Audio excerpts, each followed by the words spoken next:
Bueno, Guatemala es un gran país para ser bebé porque hay muchos colores, desde sus textiles, desde su naturaleza.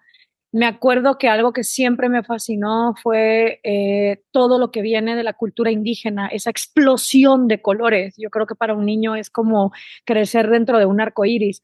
Aparte, vengo de una familia que viene de todas partes. Mi papá era de Cuba, mi abuela es mitad, mi abuela es guatemalteca del lago de Atitán y mi abuelo era de Hungría del lado de mi mamá. Y eso siempre generó una mentalidad de ser migrante, de ser parte de todas partes y no solo de un lugar. Entonces creo que eso ya desde entrada me hizo mucho más inclusiva, menos clasista, menos racista, que en un contexto donde crece siendo una sola cosa. A pesar de que obviamente mis abuelos sí tenían unas mentalidades un poco retrógradas, ¿no? O sea, yo todavía me acuerdo crecer en una casa donde decir indito era normal y a mí eso siempre me chocaba, ¿no? Pero crecer en un contexto donde sos de todas partes, sos una licuadora genética, creo que supone una gran ventaja.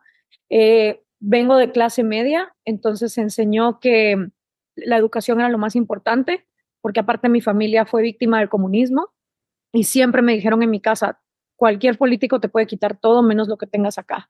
Y eso es lo que te va a servir para salir adelante en cualquier otro lugar. Entonces había un gran énfasis en la educación. Mi papá era súper estricto, pero siempre creyó mucho en mí y la educación era como lo primordial, decir la verdad, obedecer. Mi mamá, en cambio, fue la que me inyectó esa parte hippie, esa parte de la música, esa parte de amar la naturaleza.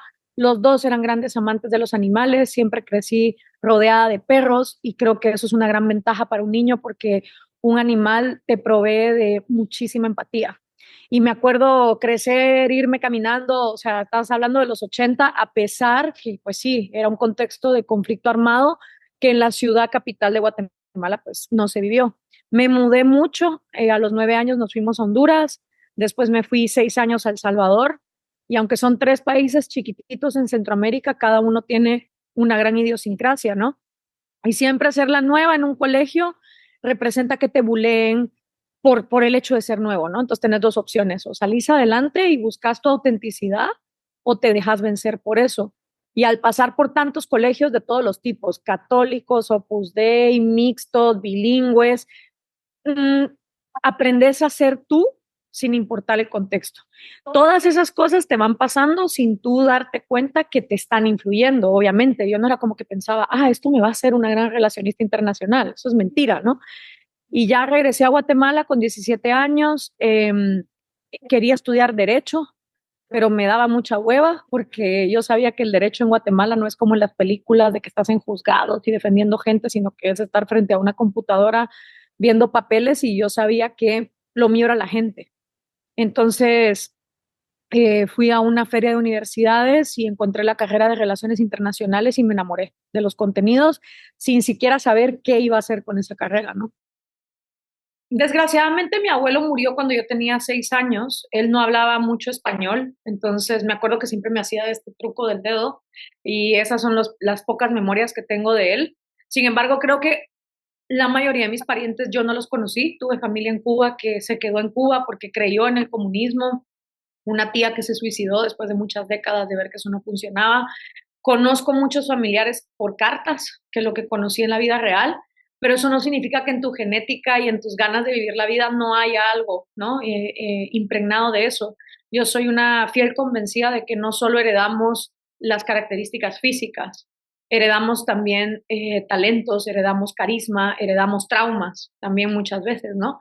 Entonces creo que el hecho de venir de dos lugares que fueron víctimas del comunismo, por un lado fue muy bueno, o sea, me hizo muy resiliente, me hizo muy sabedora que la mayor riqueza es la mental, pero por otro también te hereda como este trauma de salvación, ¿no? Y cuando yo me hice viral y empecé a viajar por toda Latinoamérica, iba a Venezuela, iba a Nicaragua y era como, ayúdanos, sálvanos, y esta cosa que tiene el latinoamericano de buscar un Mesías, y yo era como, no, brother, el objetivo de todo mi mensaje precisamente es que no necesitas ese Mesías, ¿no?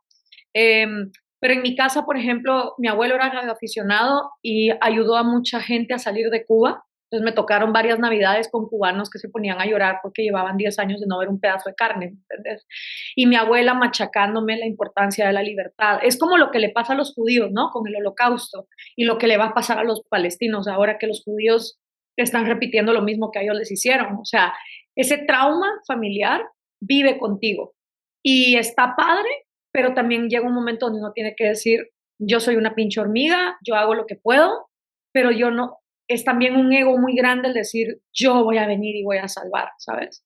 Sí, yo estaba obsesionada con ir a Cuba, porque yo le decía a mi abuela, es que ustedes hablan diferente, y mi abuela me decía, ¿cómo diferente, chica? Y yo, sí, yo voy al colegio, la gente no le decía, ah, bueno, porque somos cubanos, tú sabes, y yo, ¿y qué es Cuba? Y me dice, es una isla, y yo, vamos, y ella como, no, hay un dictador, y yo, ¿qué es un dictador?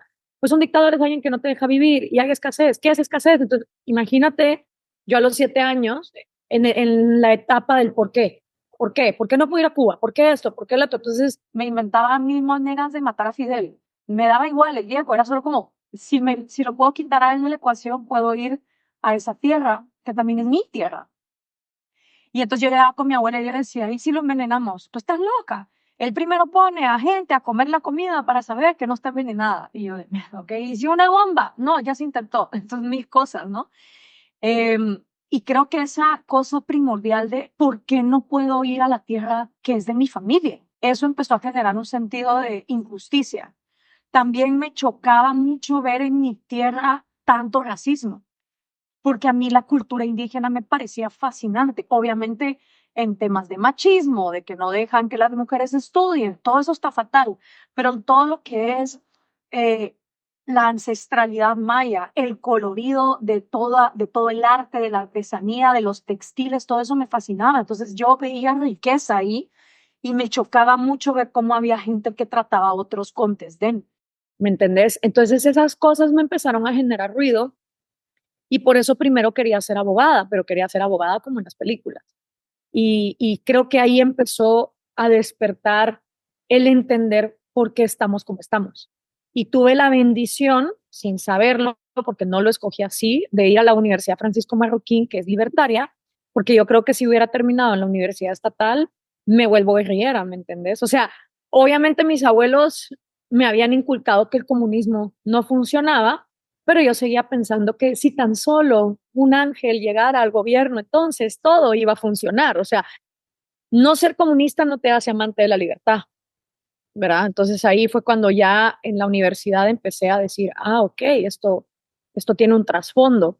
Y empecé a trabajar en la radio a los 19 años, en los 40 principales de Guatemala. Entonces ahí empecé a desarrollar el músculo de cómo comunicar ideas complejas en palabras sencillas, sin saberlo tampoco.